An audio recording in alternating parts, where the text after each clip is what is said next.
पूरे मुल्क के साथ रियासत मध्य प्रदेश भी कोरोना वबा से अछूता नहीं रहा।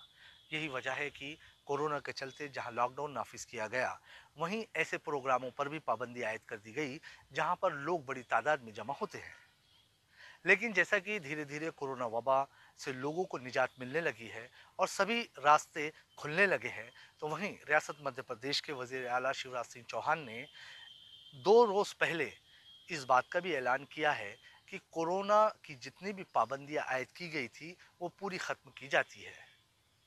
इसी के चलते अब बहुत से रास्ते हमवार हुए हैं और लोगों की सोच ये बनी है कि रियासत मध्य प्रदेश में होने वाले 75वें आलमी तबलीगी इज्तिमा का भी इनेकाद होना चाहिए,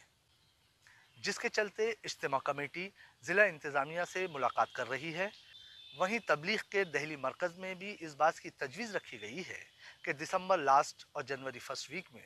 आलमी तबलीगी इज्तिमा का इनेकाद होना चाहिए, जिसकी सरगर्मियाँ तेज़ हो चुकी है। अब देखना यह है कि दहली मरकज से और भोपाल ज़िला इंतज़ामिया और वज़ीर आला शिवराज सिंह चौहान के साथ इज्तिमा कमेटी की किस तरह की बात होती है और क्या तय होता है कि आलमी तबलीगी इज्तिमा इस साल हो पाएगा या नहीं। ईटीवी भारत के लिए भोपाल से कमर गौस।